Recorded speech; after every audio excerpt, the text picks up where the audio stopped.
कौन थी शबरी? भगवान राम ने क्यों खाए थे झूठे बेर? जाने पूरी कहानी।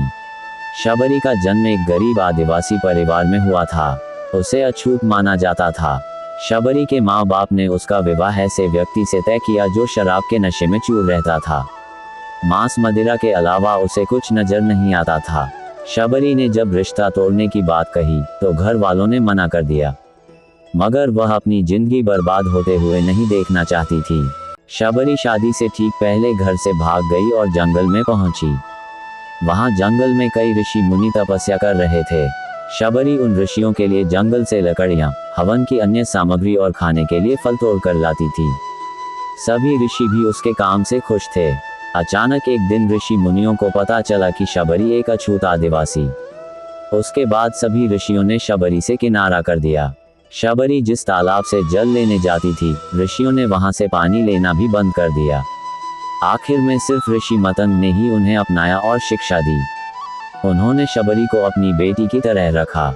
जब वे बूढ़े हो चले तो उन्होंने शबरी को पास बुलाया और कहा कि एक दिन भगवान राम तेरी कुटिया में आएंगे और खुद तुम्हें इस संसार से मुक्त करेंगे। ये कहकर ऋषि मतंग चल बसे। इसके बाद शबरी अकेली अपनी कुटिया में रहने लगी। वह रोजाना बाग से फूल और बेर तोड़कर लाती, फूलों से कुटिया को सजाती और राम का इंतजार करती। वह बेर को चख कर देखती कि वे मीठे हैं या नहीं। ये सिलसिला कई सालों तक चलता रहा। समय के साथ शबरी का शरीर भी जवाब दे रहा था। वह बूढ़ी हो चुकी थी। एक दिन राम अपने छोटे भाई लक्ष्मण के साथ सीता की खोज में वन में भ्रमण कर रहे थे। राम को प्यास लगी तो उसी तालाब के पास पहुंचे।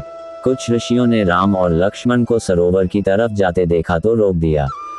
ऋषियों ने कहा कि एक अछूत नारी इस तालाब से पानी लेती है, यहाँ का जल अछूत हो गया है। इसके बाद राम ने उन ऋषियों को डांटा। उन्होंने कहा कि नारी इंसान को जन्म देती है तो वो अछूत कैसे हो सकती है? इस ब्रह्मांड की कोई नारी अछूत नहीं हो सकती। राम ने उनसे उस नारी का पता पूछा। ऋषियों ने शबरी की कुटिया का पता बता दिया। जैसे ही राम कुटिया की तरफ पहुंचे, शबरी ने उन्हें पहचान लिया। वो तेजी में आई और राम के चरणों में गिर गई। इसके बाद शबरी ने राम और लक्ष्मण दोनों की प्यार से आवभगत की।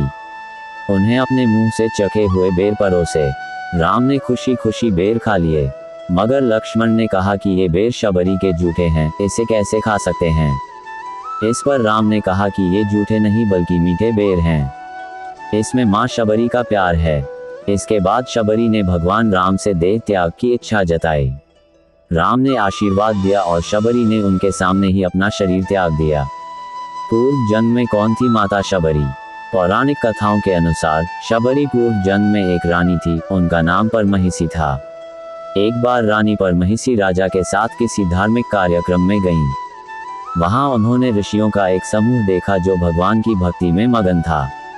रानी परमहिषी का मन भी उन ऋषियों के बीच बैठकर भजन करने को कर रहा था, लेकिन राजा ने उन्हें ऐसा करने से रोक दिया। व्यथित होकर रानी गंगा तट पर पहुंची और गंगा माता से याचना की कि अगले जन्म में मुझे न तो रूप चाहिए और न ही रानी पद। मैं सिर्फ भगवान की भक्ति करना चाहती हूँ। इतना कहकर रानी ने जल समाधि ले ली और अगले जन्म में शबरी के रूप में जन्म लिया। श्री राम और शबरी का मिलाप कहाँ हुआ था?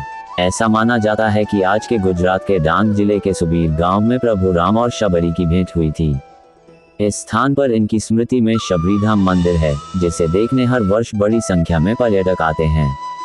ऐसा कहा जाता है कि शबरी का नाम श्रमणा था। राम से मिलने के बाद शबरी का क्या हुआ? शबरी ने भगवान राम से केवल शुद्ध भक्ति के लिए प्रार्थना की।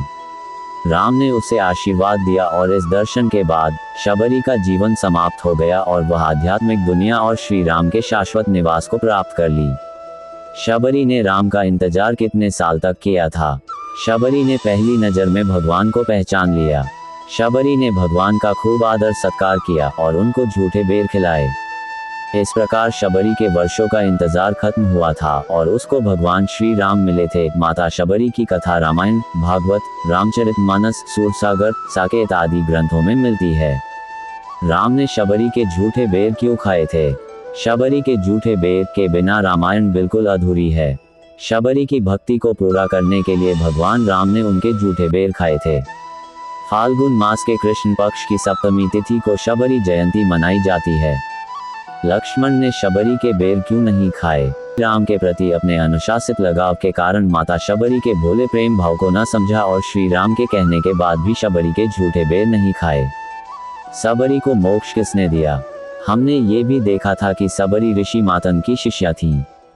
जब ऋषि मातंग ने मोक्ष प्राप्त किया तो उन्होंने शबरी को एक छोटा सा काम दिया था कि उसे राम और लक्ष्मण की सेवा करनी होगी जो किसी कारण से उसके आश्रम से गुजरेंगे। तदनुसार शबरी राम और लक्ष्मण के आने तक प्रतीक्षा कर रही थी। मेरी यह जानकारी आपको अच्छी लगी हो तो मेरे चैनल को सब्सक्राइब करें, वीडियो को लाइक करें और कमेंट करें। धन्यवाद। राधे राधे।